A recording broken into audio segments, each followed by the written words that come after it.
segala benda alam langit menempuh bintang setiap masa, setiap ketika, dan bintang tak pernah diam daripada hentakan, daripada berbagai-bagai bentuk meteorit dan sebagainya yang menghentam bintang bulan kita sehingga dia tidak ada rupa lagi, tidak ada tempat lagi yang rata.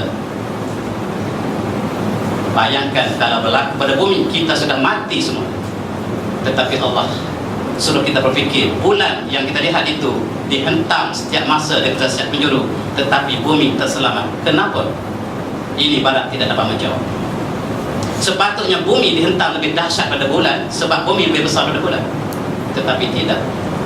Dan inilah yang mengagumkan mereka. Dan mereka mengambil gambar di atas muka bulan.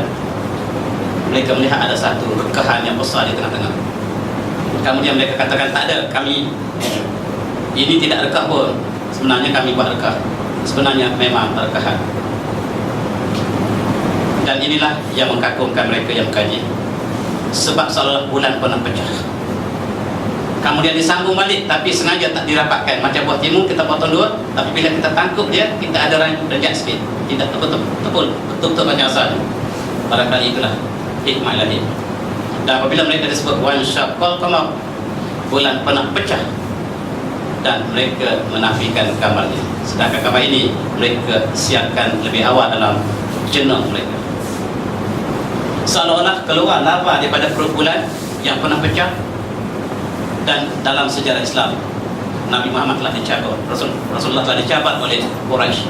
Sekiranya Muhammad, anda seorang Rasul, pecahkan bulan di atas. Dan pada malam itu bulan betul-betul pecah. Ada banyak hadis yang meraihkan peristiwa ini. Dan bulan pecah ini bukan ilusi, benar-benar pecah, sebab dia diperhatikan di seluruh dunia. Di China mereka lihat pada malam itu bulan pecah. Di India mereka buat bangunan, bulan pecah, buat satu bangunan. Bangunan ini dibuat sempena bulan pecah.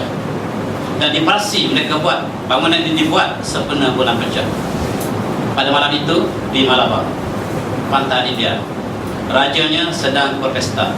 Waktu malam, tiba-tiba mereka melihat bulan pecah. Dan cukup kagum sultan ini. Dan dia minta supaya sebahagian daripada penduduknya pergi cari apakah sebab bulan pecah, sebab peristiwa ini cukup besar. Maka kawannya berlayar ke arah barat sampai ke Yaman. Dan di Yaman mereka bertanya apakah sebab bulan pecah. Maka orang Yaman beritahu bahawa pecah itu sebab ada hubungannya seorang yang mengaku dia jadi Nabi dan dicabar oleh orang kaumnya. Maka itulah sebab bulan pecah. Mereka balik beritahu kepada raja mereka. Raja mereka memeluk Islam. Raja ini ialah Raja Malabar. Kita panggil Malabari. Mereka lah yang datang ke Melaya awal dulu, yang membuka restoran. Mereka adalah orang yang terawal di luar bumi Mekah, di luar bumi Arab Saudi, yang memeluk Islam ialah Raja Malabari. Dan kita lihat kembali hari ini peristiwa yang sama. Kita tidak lihat apa yang sahabat lihat, tetapi kita lihat kesan yang ada. Tuan-tuan dan puan-puan sekalian, kalau kita lihat di langit, kita lihat berjuta, berbilion alam langit yang berjalan ataupun beredar, tak pernah berhenti, tetapi tak pernah accident. Dan inilah yang mereka yang mengkaji langit, dia tidak dapat menjawab. Dia dapat menjawab bagaimanakah dia berlaku, tetapi dia tidak dapat menjawab kenapakah dia berlaku. Sebab bila jawab kenapa, dia perlukan Tuhan. Sedangkan Tuhan dia perlu tinggalkan dalam kajian sains. Maka kenapakah dia tidak jawab dalam buku sains? Kalau buku fisik yang besar-besar, buku astronomi yang besar-besar, mereka tidak ada soalan kenapa. Bagaimanakah fotosintesis berlaku? Bagaimanakah mereka tidak menjawab kenapakah? Sebab bila jawab kenapakah, jawapannya lah mesti berakhir dengan Tuhan. Dan oleh sebab itu mereka tidak menjawab kenapakah alam semesta berlaku sangat indah dan perjalanannya cukup tepat, harmoni, dan tidak pernah melangkaui satu sama lain. Inilah jawapan Allah SWT. A'udzubillahi minasyaitonir rajim. Alam tara anna Allah yasjudu lahu man fis samawati wa man fil ardh wasyamsu wal qamaru wan nujum wal jibal was sajru wad dawab wa katsirun minan nas wa katsirun haqqal 'adzab wa man yuhdilillahu faman huwa mukrim inna Allah yaf'alu ma yasha'. Apakah kamu tidak melihat bersujud seluruh apa yang ada di bumi dan langit?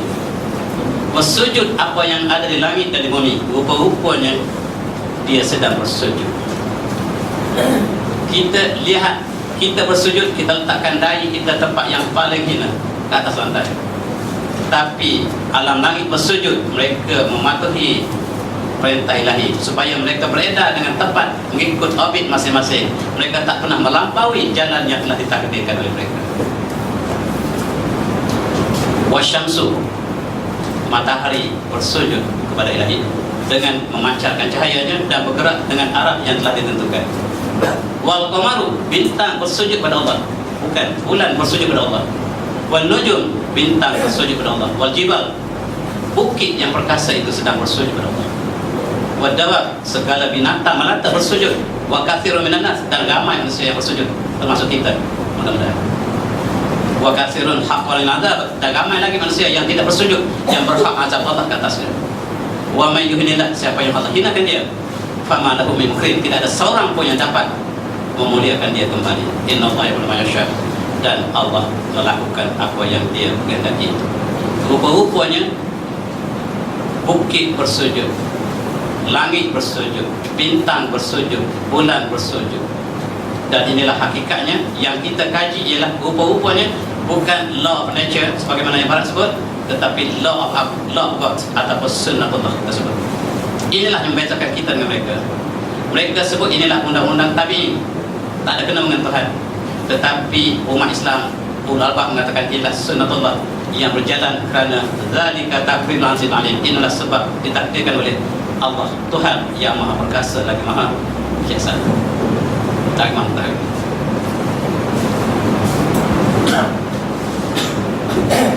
Wasyamsu tadri mustaqarrin laha dzalika taqdirul azizul alim. Matahari berlari li mustaqarrin laha, ke tempat akhirnya, ke tempat tinggalnya, ke tempat akhirnya. Mustaqar ini macam kita mustaqar kita yang rumah kita. Matahari dia berlari menuju ke tempat itu.